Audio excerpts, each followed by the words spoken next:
The bar was called the Crater's Edge, which Cameron Wells figured was either ironic or prophetic depending on how drunk you were when you named it. It sat on the rim of an old impact crater on New Horizon, a frontier colony world where humans and a couple dozen alien species had decided to build something that looked like civilization if you squinted, and didn't ask too many questions. The building itself was a converted cargo container that had been welded to three other cargo containers, creating a space that was long, narrow, and smelled perpetually of recycled air, spilled alcohol, and the particular musk that Vraxians gave off when they'd been working in the heat all day. Cameron liked it anyway. It was honest about being a dive bar, which was more than you could say about most things on New Horizon.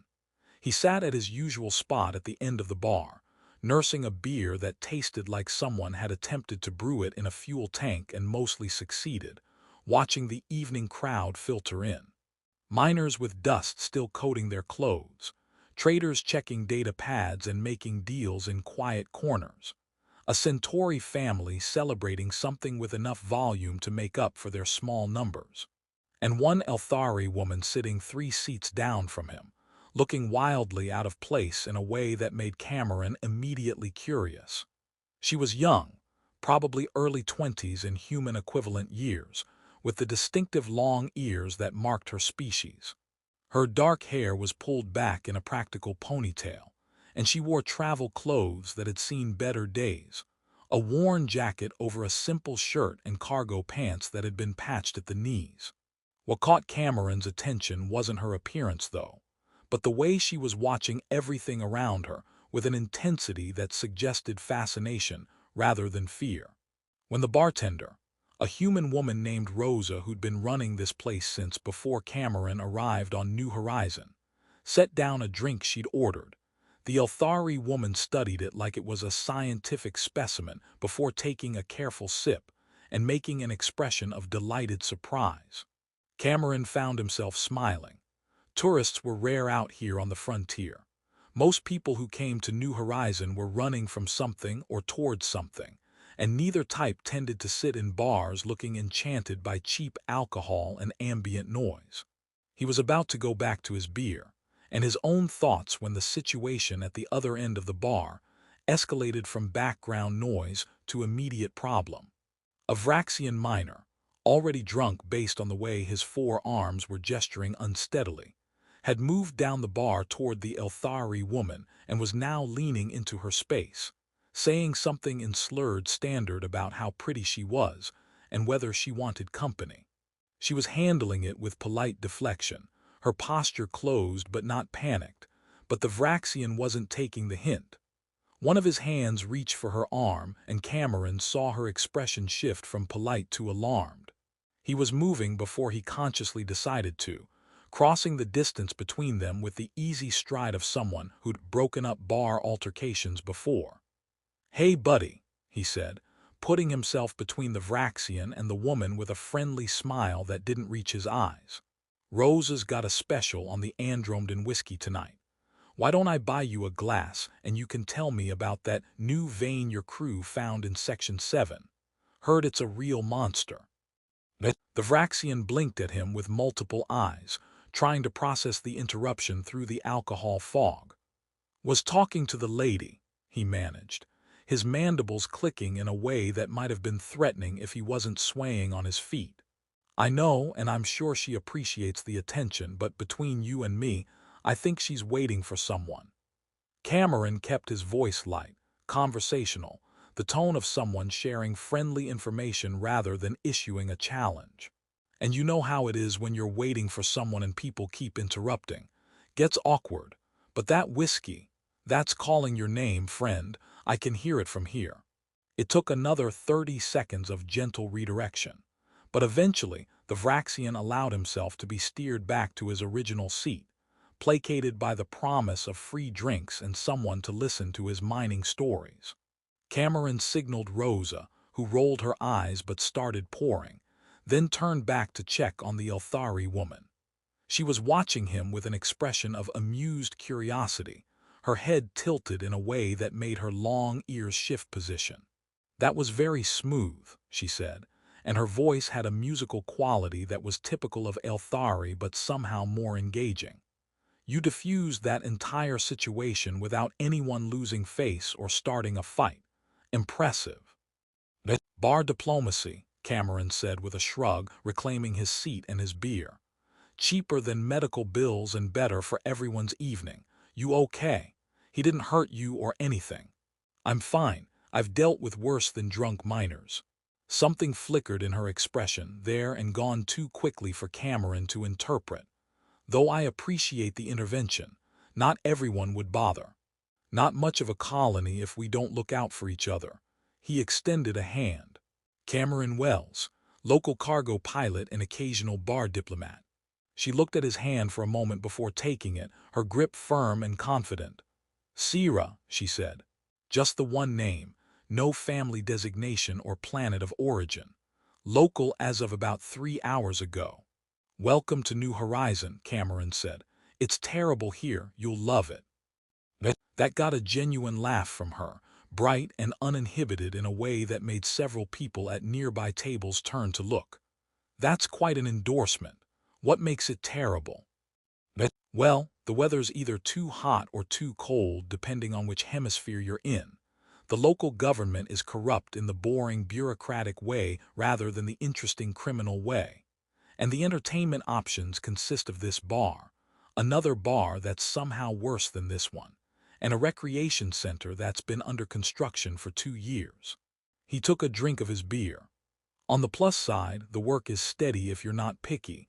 Nobody asks too many questions about your past, and the sunsets are actually spectacular when the dust storms aren't blocking them.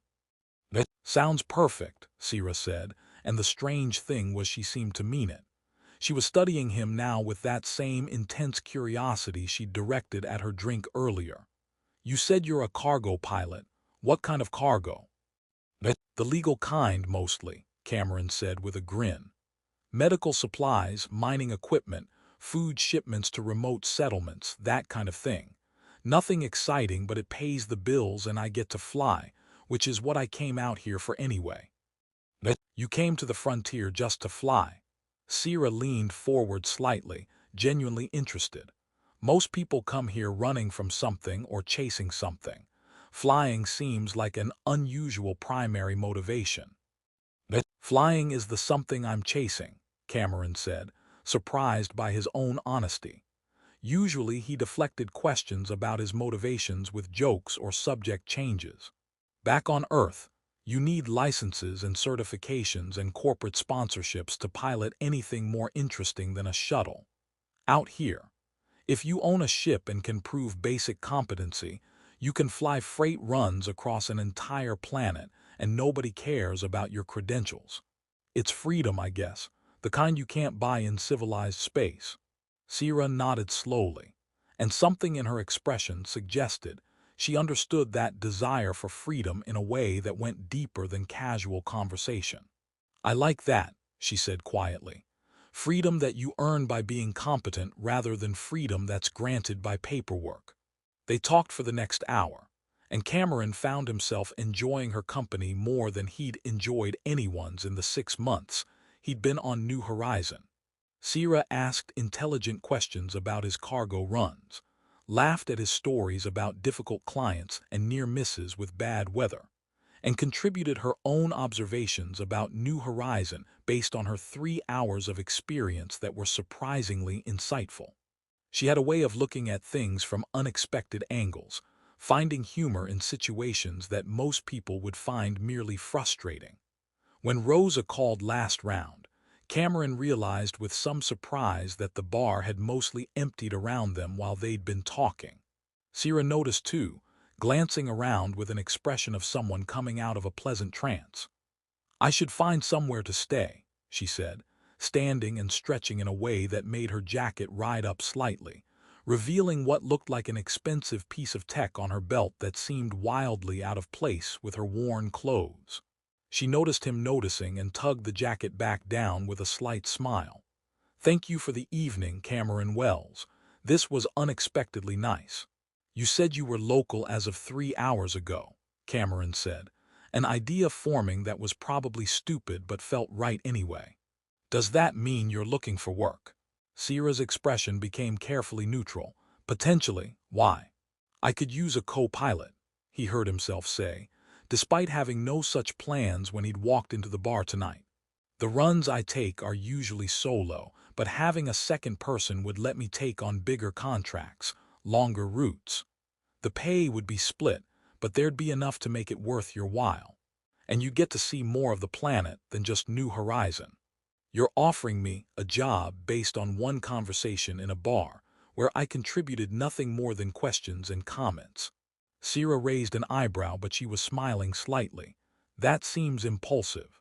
I'm an excellent judge of character, Cameron said, which was absolutely a lie but sounded confident.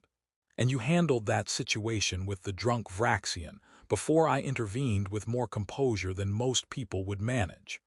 Plus, and I mean this as a compliment, you seem like someone who's competent at things even if I don't know what those things are yet. That's a lot of faith to put in a stranger, Sera said, but she wasn't saying no. Welcome to the frontier, Cameron replied. We specialize in ill-advised trust and impulsive decisions. So what do you say, Sera? Want to see if you're any good at cargo piloting? She studied him for a long moment, and Cameron had the distinct impression he was being evaluated by someone with a lot more experience at reading people than her apparent age suggested. Then she smiled, that same genuine expression that had made him laugh earlier, and extended her hand. I'll try not to crash your ship, she said. That's all I ask, Cameron said, shaking on it and wondering what exactly he'd just gotten himself into. Meet me at Docking Bay 7 tomorrow morning. We've got a delivery run to the mining outpost in the Candor Valley. Should be an easy first flight. See you tomorrow, Captain Wells, Sera said. And there was something in the way she said it, some edge of amusement or irony that made him think there was a joke he wasn't getting. But she was already heading for the door, moving with a grace that seemed almost choreographed, and then she was gone into the night. Rosa came over to collect his empty glass, giving him a look that suggested she'd been watching the whole interaction. That was either the smartest or dumbest thing you've done since you got here, she observed. Probably dumb, Cameron admitted. But she seems interesting, and interesting is in short supply out here. Interesting, Rosa repeated, in a tone that suggested she had opinions about what kind of interesting Sera might be. Well, it's your ship and your funeral. Try not to end up as a cautionary tale. No promises, Cameron said, dropping payment for his drinks on the bar and heading out into the night. The air outside was cool, the kind of perfect temperature that New Horizon only achieved for a few hours after sunset before swinging back toward extremes. Above him, the colony's lights competed with genuine stars, and in the distance he could see the running lights of ships taking off or landing at the main spaceport. He walked back to his small apartment in the pilot's quarter, a tiny space that was basically a bed, a food processor, and a shower that worked 3 days out of 5 if you were lucky. As he lay down to sleep, he thought about Sera's laugh, her curious questions, and the way she'd watched everything like she was cataloging details for later analysis. He'd been mostly honest when he told her he was an excellent judge of character. What he hadn't mentioned was that his read on her was complicated. She was running from something, definitely, but there was also a confidence to her that suggested she wasn't running scared so much as running strategic. Like she'd chosen New Horizon deliberately rather than desperately. Well, he'd find out soon enough. Either she'd show up tomorrow morning and prove to be a decent co-pilot, or she wouldn't show up at all, and he'd have a good story about the mysterious Elthari woman he met in a bar. Either way, it would be more interesting than his life had been yesterday. Cameron closed his eyes and drifted off, already planning the flight path for tomorrow's run, completely unaware that he'd just befriended royalty and set himself on a trajectory that would change his life in ways he couldn't begin to imagine. The next morning came too early and too bright.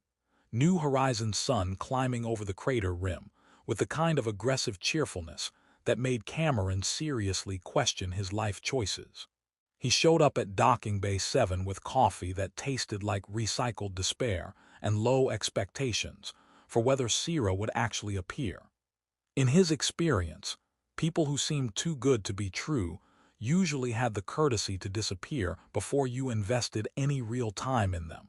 Sera was already there when he arrived, leaning against the hull of his ship, a beat-up cargo hauler called the Wandering Star that had been old when he bought it, and had only gotten older, studying the vessel with the kind of attention usually reserved for museum pieces or crime scenes. She changed out of yesterday's worn travel clothes into something more practical. Flight suit basics with that same expensive-looking tech device on her belt, her dark hair braided back in a style that would be practical in zero-G. "You showed up," Cameron said, genuinely surprised enough to be honest about it. "You offered me a job," Sera replied, as if this was the most logical sequence of events imaginable. "Why wouldn't I show up? Though I have to say, your ship is even more ancient than I expected. This model is what, 40 years old?" 43, and she's got character, Cameron said defensively, patting the hull with affection. "Every dent tells a story. Every patch is a battle scar. She survived things that would have killed newer ships with their fancy automated systems and structural integrity. Is that your way of saying she breaks down a lot, and you've gotten good at emergency repairs?" Sera asked, but she was smiling. "Exactly that, yes," Cameron admitted, keying open the cargo bay door. "Come on, I'll give you the tour. It'll take about 30 seconds because there's not much to tour." The Wandering Star was a standard light freighter, designed for a crew of 2 but capable of being operated solo in a pinch. The cargo hold took up most of the interior space, currently loaded with crates of mining equipment and medical supplies that needed to get to Candor Valley. The cockpit was up a short ladder, equipped with pilot and co-pilot stations that had been designed with efficiency rather than comfort in mind. Living quarters consisted of 2 bunks that folded out of the wall, a tiny galley, and a bathroom that was technically functional but required a certain amount of faith in the plumbing. Sera took it all in with that same analytical attention she'd given the exterior, running her hands over the control panels in the cockpit with what Cameron recognized as the touch of someone who knew their way around ship systems. "You've modified the navigation computer," she observed. "This isn't standard manufacturer configuration." "I got tired of the original system's idea of optimal routes," Cameron said, surprised that she'd noticed. "Programmed in my own pathfinding algorithms that account for weather patterns and fuel efficiency better than the factory settings. You know ships. I've spent time on them," Sera said evasively, settling into the co-pilot's chair and studying the controls with evident interest. "This is good work on the navigation system. Most pilots wouldn't bother with this level of customization. Most pilots aren't doing frontier cargo runs where efficiency is the difference between profit and losing money on fuel costs," Cameron replied, dropping into the pilot's seat and beginning the pre-flight sequence. "All right, co-pilot Sera, let's see what you know. Tell me what each of these readouts means and what we're looking for in the pre-flight check." What followed was 15 minutes of Sera demonstrating that she knew significantly more about ship operations than someone with her apparent background should. She identified systems correctly, understood the interdependencies between different components, and even caught a minor fluctuation in the starboard thruster that Cameron had missed. He found himself revising his estimate of her upward with each correct answer and insightful observation. "Okay," he said finally as they completed the pre-flight and requested clearance from the spaceport control tower. "I'm officially impressed. Where did you learn all this?" "Around," Sera said with that same evasive smile. "I've picked up things here and there. You could say I've had access to good teachers." The non-answer was obvious enough that Cameron decided not to push. Everyone on the frontier had secrets. It was part of the unspoken social contract. As long as those secrets didn't involve planning to steal his ship or murder him in his sleep, he could respect her privacy. They lifted off smoothly, the wandering star responding to his commands with the grumpy reliability of a ship that had been properly maintained, despite its age. Cameron set their course for Candor Valley, a flight path that would take them across one of New Horizons' more dramatic landscape features, a mountain range carved by ancient volcanic activity that created updrafts and crosswinds requiring constant attention and adjustment. "This is the interesting part," Cameron said as they approached the mountains. "The automated systems can't handle the wind shear patterns here, so it's all manual flying. Good practice for learning to feel the ship's responses rather than relying on computers." "Sounds fun," Sera said, and the thing was, she actually seemed to mean it. As they hit the first turbulent patch and the ship bucked slightly, she laughed with what sounded like genuine delight. "Oh, this is significantly more exciting than I expected." Cameron found himself grinning as he worked the controls, occasionally asking questions about why he made specific choices. And her questions were smart enough that answering them made him think more carefully about his own instincts. "Here," he said impulsively, once they were through the worst of it and had a relatively stable stretch ahead. "You take the controls. Let's see how you do." Sera's hands moved to the control yoke without hesitation, her touch confident. For the next 20 minutes, Cameron watched her fly his ship, making corrections when necessary but increasingly just observing.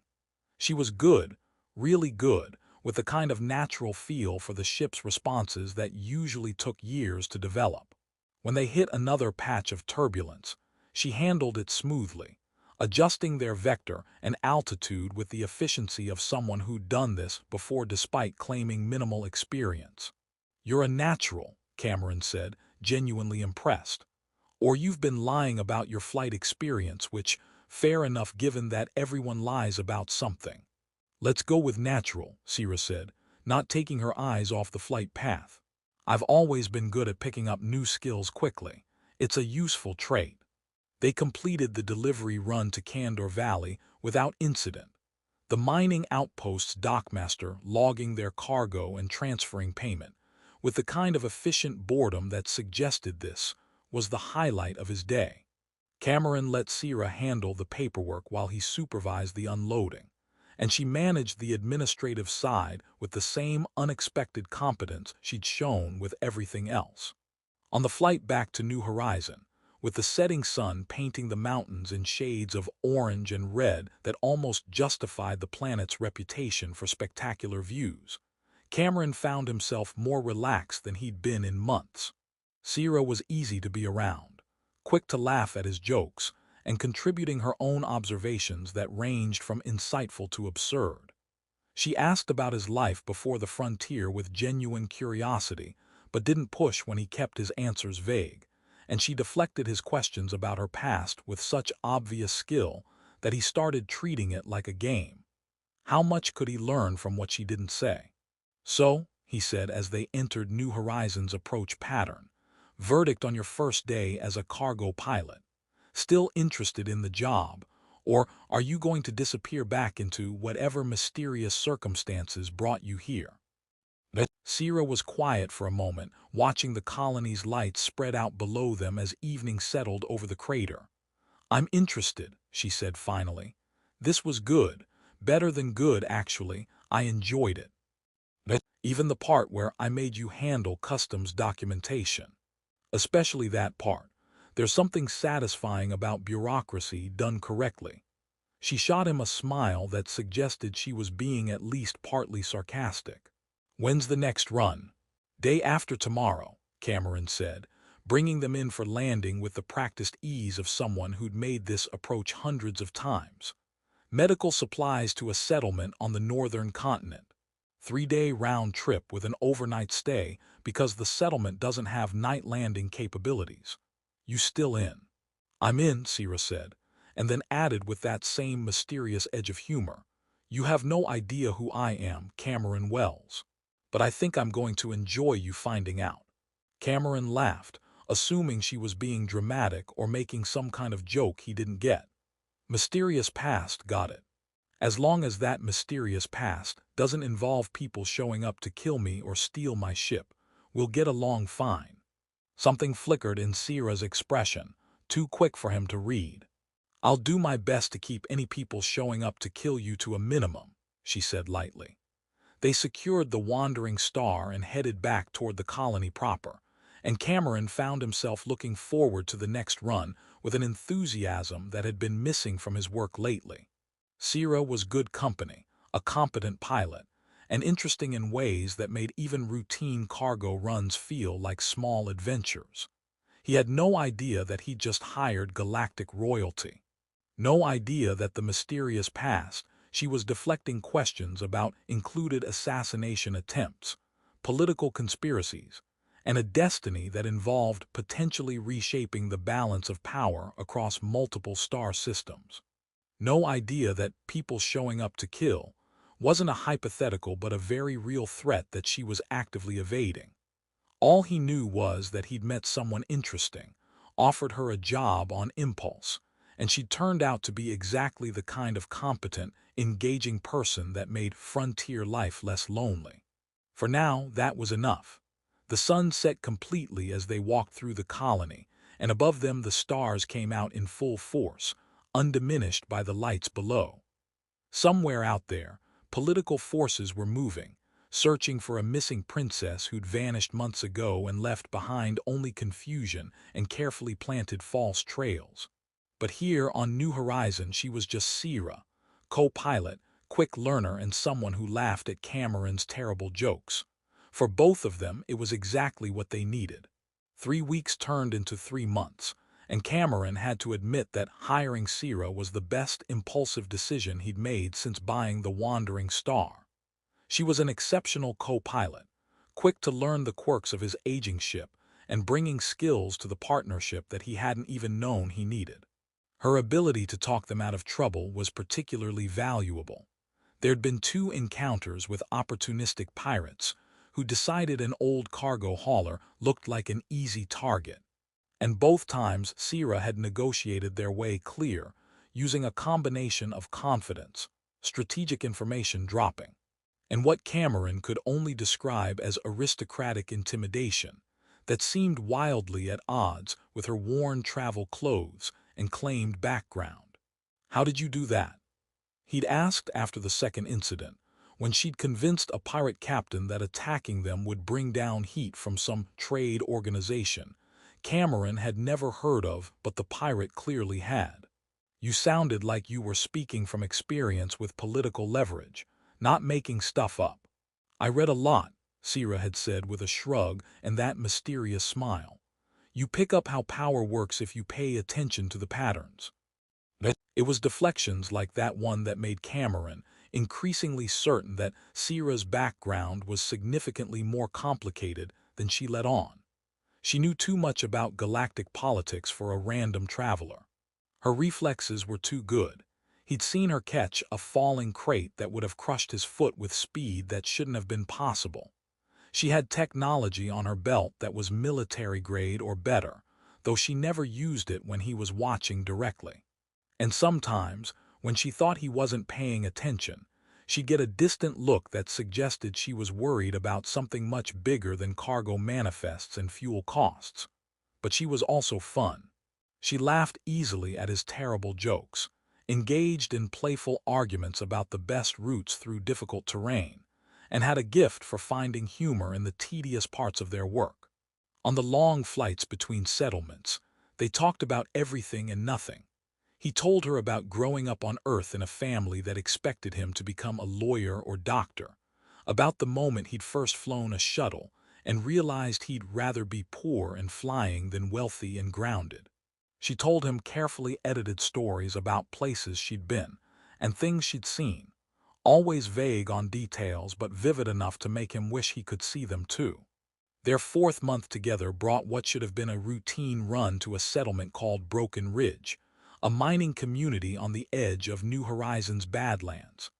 The cargo was standard: food supplies, replacement parts for mining equipment, some personal packages for the residents. Nothing complicated, nothing valuable enough to attract attention. They'd made the run twice before without incident. Cameron should have known better than to trust routine. They were on final approach to Broken Ridge's landing pad when Sera went rigid in the co-pilot seat, her attention fixed on the settlement below, with an intensity that made alarms go off in Cameron's head.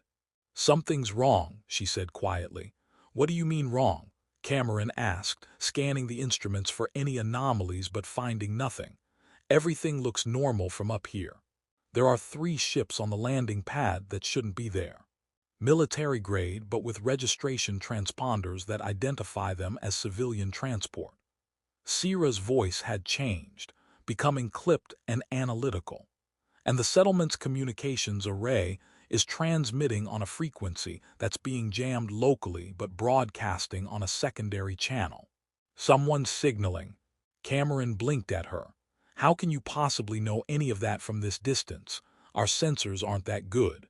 Sera reached for the tech device on her belt, the one she usually kept hidden, and suddenly the Wandering Star's sensor display lit up with information that definitely wasn't coming from his aging equipment.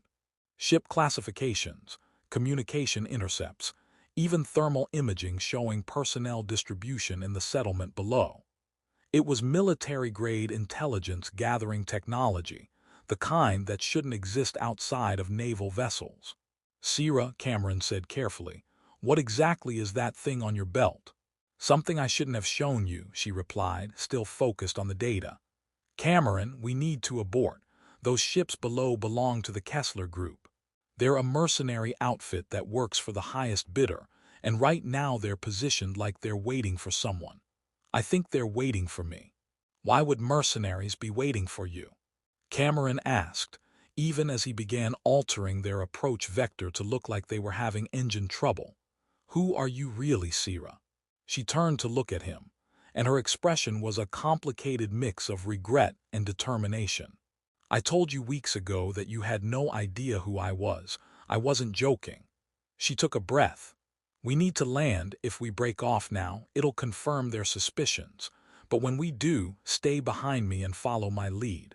No matter what happens, no matter what you hear, just trust me. Can you do that?" "That's a hell of a thing to ask without an explanation," Cameron said. But he was already committing to the landing because turning back now would be too suspicious and might get them shot down. "Fine, but after we survive whatever this is, you owe me the truth." "If we survive, I'll tell you everything," Sera promised, and something in her tone suggested she meant it.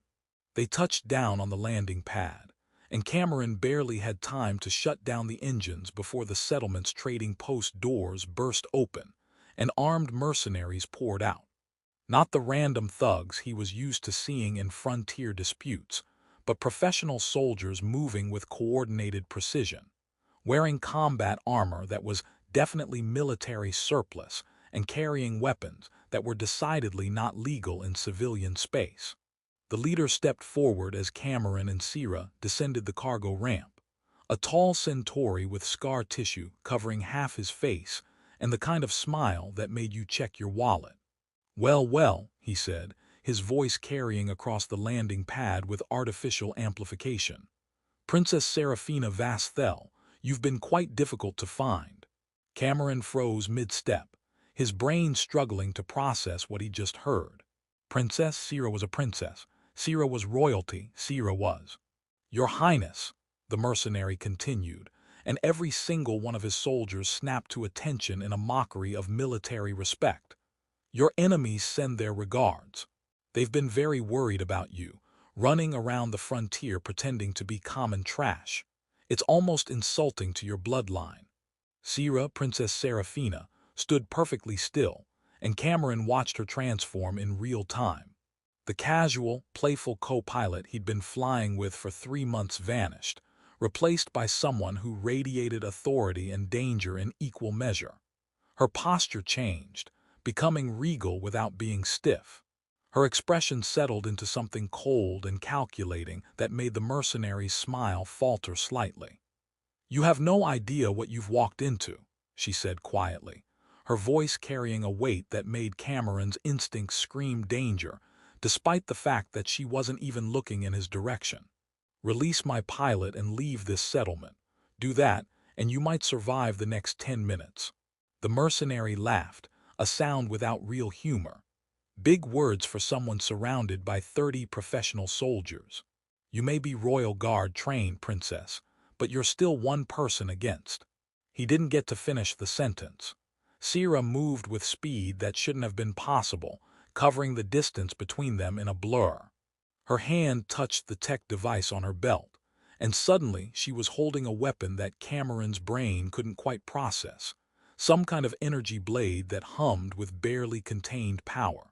The mercenary leader barely had time to raise his rifle before she disarmed him with casual efficiency and put the blade against his throat. "I gave you a chance," Seraphina said softly. "Cameron, get back to the ship." "That's not happening," Cameron heard himself say, even as his rational brain screamed that he should absolutely be running back to the ship. He'd grabbed a cargo hook from the hold on instinct, not much of a weapon but better than nothing. "If we're doing this, we're doing it together." Seraphina glanced at him, and for just a moment her mask cracked enough to show surprise and something else, gratitude, maybe, or the kind of emotion that came from someone actually having your back when it mattered. Then the moment passed, and she was back to being terrifyingly focused on the threat around them. What happened next was chaos. The mercenaries opened fire, and Seraphina moved through their positions like violence made into art, that energy weapon cutting through armor and weapons with equal ease. Cameron stayed behind her like she'd ordered, using his cargo hook to deflect shots and trying not to die while simultaneously being unable to look away from the way she fought. Precise, efficient, and absolutely lethal in a way that spoke of years of training and real combat experience. They were outnumbered and outgunned, and they were losing. Cameron felt something hit his shoulder, a burning impact that sent him stumbling. He managed to stay on his feet through sheer stubbornness, but his vision was going gray around the edges, and his left arm wasn't responding properly. Bleeding out, his brain supplied helpfully. "You're bleeding out." He saw Seraphina dispatch 2 more mercenaries, then turn and see him falling. Her expression shifted from focused to horrified, and she touched something on her belt, that tech device again, and suddenly the air was filled with a piercing signal that made Cameron's ears ring even through the blood loss and shock. "Security detail responding," a voice said from nowhere and everywhere. "Extraction in 30 seconds, Your Highness." The mercenaries realized too late that they'd made a catastrophic error. 3 Elthari military dropships appeared from nowhere, stealth technology that had kept them hidden until activated. And suddenly, the landing pad was full of Royal Guard soldiers wearing armor that made the mercenaries' equipment look like children's toys.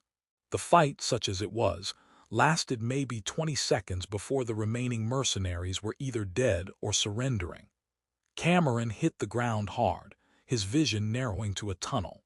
He saw Seraphina running toward him, saw her drop to her knees beside him with her face showing more emotion than he'd ever seen, heard her shouting for a medic in a voice that cracked with something that sounded like fear or grief or both. "Stay with me," she was saying, her hands pressing against his shoulder where the wound was bleeding way too much. "Cameron, stay with me. You don't get to die protecting someone you didn't know was royalty. That's not how this works." "I should have mentioned the princess thing," Cameron managed, his voice coming out weaker than he wanted. "Might have changed my employment negotiations." "You're an idiot," Seraphina said, but she was crying, actual tears running down her face. "You're not supposed to take a shot for royalty when you don't even know they're royalty. That's not in your job description." "Read the fine print," Cameron said, and then the gray in his vision turned to black and he was gone. Cameron woke up to white light and the sterile smell of medical equipment, which was both better and worse than he'd expected. Better because it meant he wasn't dead. Worse because it meant he was conscious for whatever came next, and he had a feeling next was going to be complicated in ways that made his previous life look simple by comparison. "He's awake," a voice said from somewhere to his left, clinical and detached in the way that medical personnel everywhere seemed to perfect. "Vitals are stable. The regenerative treatment took. He'll have full function back in 48 hours." Cameron tried to sit up and immediately regretted it as his shoulder protested with a sharp pain that was significantly less sharp than getting shot, but still unpleasant enough to make him reconsider his life choices. A hand pressed gently on his uninjured shoulder, keeping him down. "Stay still," Seraphina said from beside his bed. "You were hit in the shoulder with a pulse weapon. They've used regenerative tech to repair the damage, but you need to let it finish working before you start moving around." Cameron turned his head to look at her, and the sight made his brain stutter. She was still recognizably the person he'd been flying with for 3 months. Same face, same dark eyes, same long ears. But everything else had changed. She wore formal attire now, deep blue with silver accents that screamed royalty, and her hair was arranged in a style that probably had some significant cultural meaning he didn't understand. Behind her, the room was clearly a medical bay, but not the kind you'd find on a frontier colony. This was high-tech, military-grade, the kind of facility that could probably regrow entire limbs if necessary. "Where am I?" he asked, his voice coming out rougher than he'd like. "My ship," Seraphina said, and there was weight to the words. "The Stormbreaker, Elthari Royal Cruiser. We extracted you from Broken Ridge immediately after the engagement. You've been unconscious for 18 hours while the medical team worked on you." "Your ship," Cameron repeated, trying to process. "The Royal Cruiser, because you're a princess. Princess Seraphina Thel, heir to the Elthari throne and first in line of succession," Seraphina confirmed, and her voice was carefully neutral. "I should have told you sooner. I wanted to tell you. But the longer I waited, the harder it became to find the right moment." Cameron laughed, which hurt his shoulder but felt necessary anyway. "Yeah, I can see how, by the way, I'm galactic royalty, is a tough thing to work into casual conversation. Is that what you meant when you said I had no idea who you were?" "Essentially, yes." Seraphina's expression was complicated, something between apologetic and defensive. "I've been in hiding for 4 months, Cameron. There was an assassination attempt on Aelth Prime, orchestrated by political rivals who want to prevent my succession.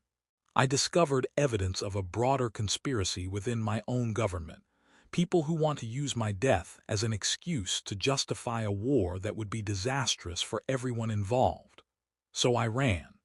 I gathered what evidence I could, dismissed my security detail so they wouldn't be implicated, and went to ground on the most remote frontier world I could find."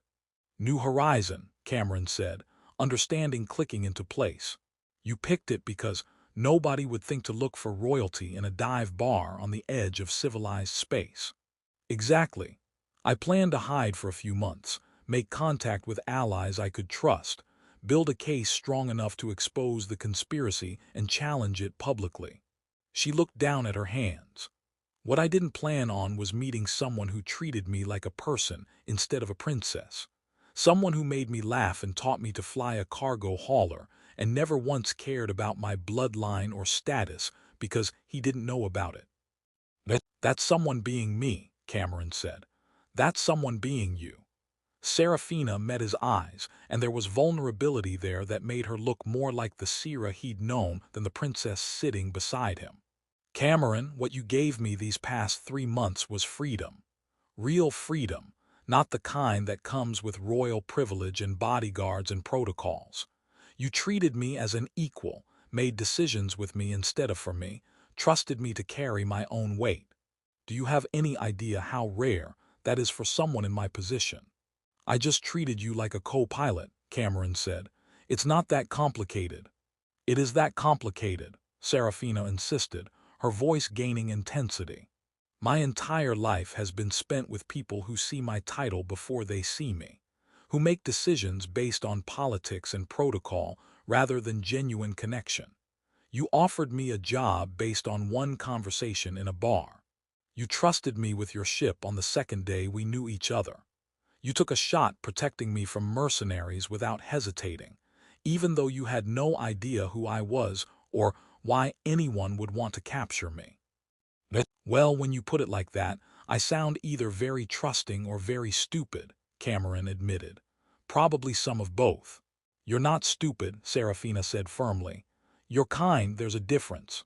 She stood, pacing to the window of the medical bay, and Cameron could see stars wheeling slowly beyond. They were in orbit around New Horizon, he realized, far enough up that the planet below looked small and distant. My advisors are arguing about what to do with you. You're a security risk now that you know who I am and have seen classified technology and military operations. The standard protocol would be to detain you, possibly alter your memories of the past few months, ensure you can't compromise my safety or reveal my location. That sounds ominous, Cameron said, his shoulder throbbing in time with his heartbeat as adrenaline spiked through his system. What do you want to do? Seraphina turned back to face him, and her expression was resolved in a way that suggested she'd already made a decision, and her advisors weren't going to like it. I want to offer you a choice. You can return to New Horizon with generous compensation for your trouble, no memories altered, free to resume your life as a cargo pilot. Or, she paused, or you can join me. Become part of my inner circle. Help me fight the conspiracy that's trying to kill me and start a war. It would be dangerous, complicated, and almost certainly nothing like the simple life you came to the frontier to find. That's a hell of a choice, Cameron said quietly. I know, and I know I have no right to ask it of you after lying about who I was for 3 months. Seraphina moved back to his bedside, her posture still regal but her expression open and honest in a way that reminded him of Sera laughing at his terrible jokes. But I'm asking anyway, because these past 3 months have been the best of my life, Cameron. Flying with you, learning from you, being treated like a person instead of a political asset. I don't want to lose that. I don't want to lose you, even if it's selfish to say that. Cameron looked at her, at Princess Seraphina Thel, heir to a throne he couldn't imagine, someone whose decisions probably affected. It was real, Seraphina said immediately, intensely. That was the most real I've been in years, maybe ever. I wasn't pretending to enjoy your company or to find cargo piloting interesting. I was just pretending I wasn't royalty while I did it. Then I guess my answer is yes, Cameron said, making the decision without really thinking about it because thinking would make him reconsider, and he didn't want to reconsider. I'm in. Though fair warning, I have no idea how to navigate royal politics or military operations. I'm just a cargo pilot who's decent at flying and apparently terrible at recognizing when he's hired galactic royalty. The smile that broke across Seraphina's face was pure sunshine, transforming her from intimidating princess into someone radiant with joy. You're not just a cargo pilot, she said. You're my friend. And I've learned that's worth more than all the royal protocol and political maneuvering in the galaxy. Does this mean I get a better ship?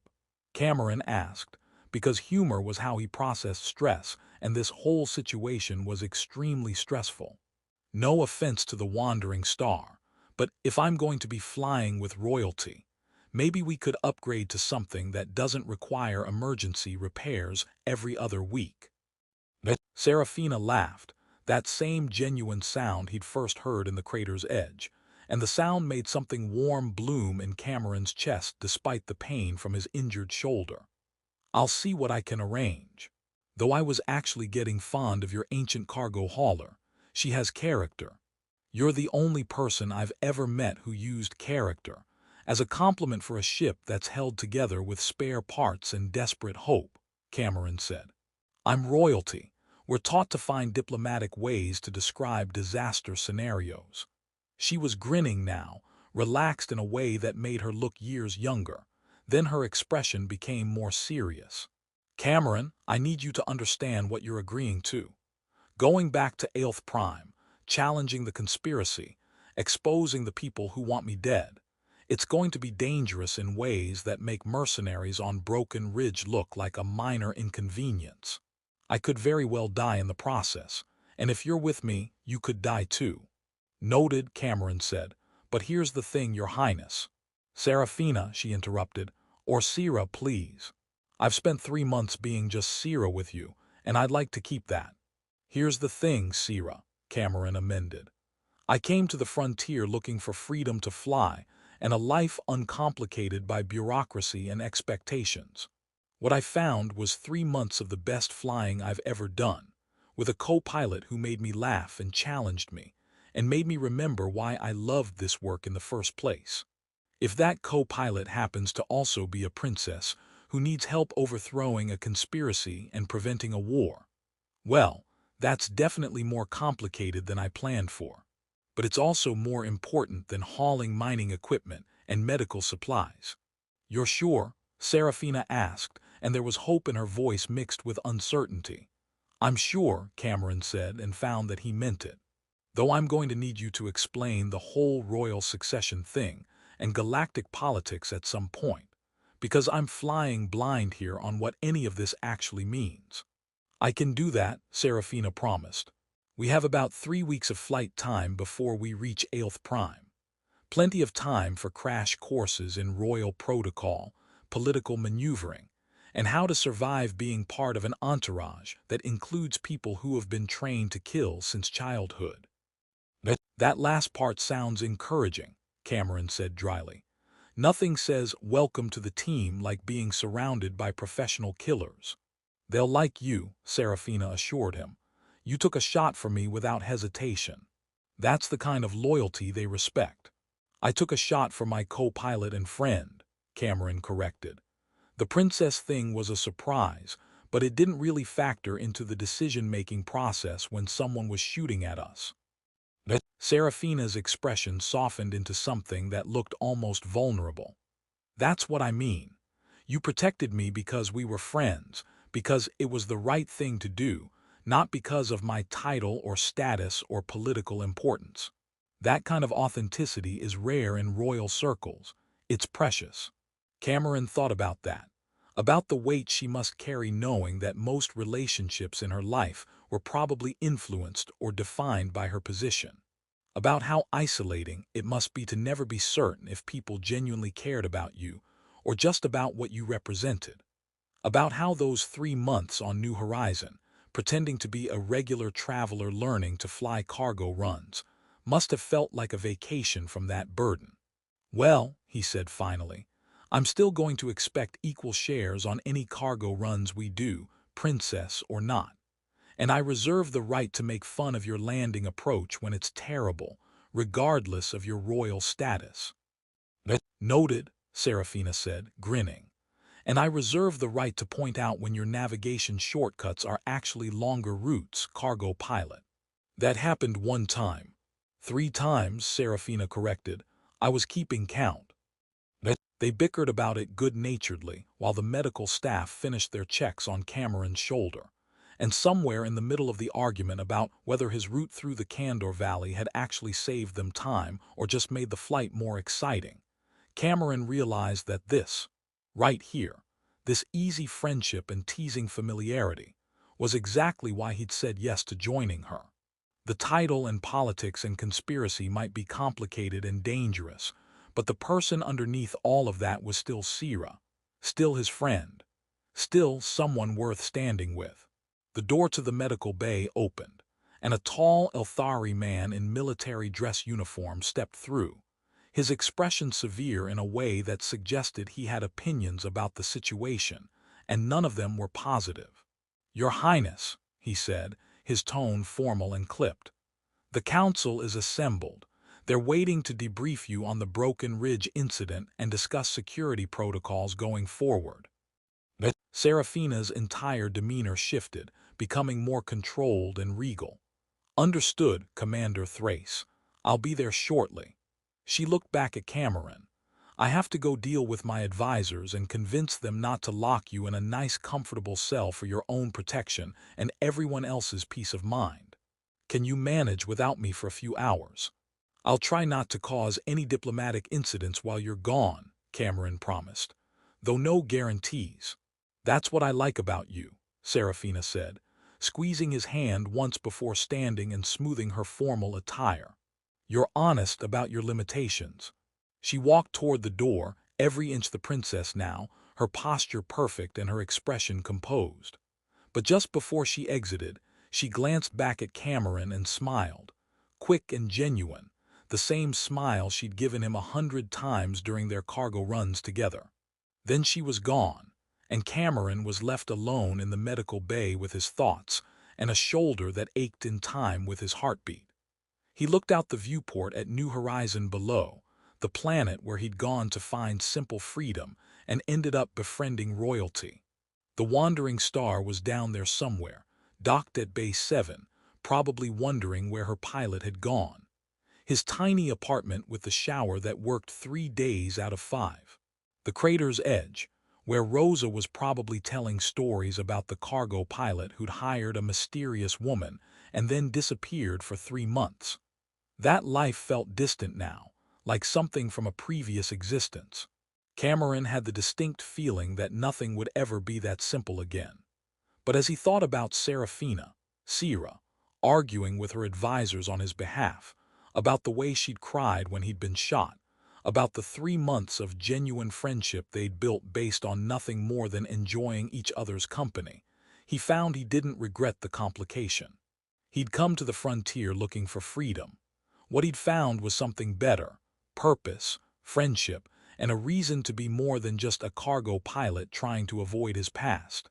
Even if that reason came with royal politics, assassination attempts, and a future that was definitely going to be significantly more dangerous than hauling mining equipment. "Well," he said aloud to the empty medical bay, "this is either the best or worst decision I've ever made. Guess I'll find out which." Outside the viewport, stars wheeled in their ancient patterns, indifferent to human concerns or royal conspiracies. Somewhere on that vast ship, Seraphina was arguing for his freedom and his place at her side. And Cameron Wells, cargo pilot turned royal confidant, settled back against his hospital bed and tried not to think too hard about what he'd just agreed to. He failed spectacularly at that, but at least his shoulder was healing well. Small mercies.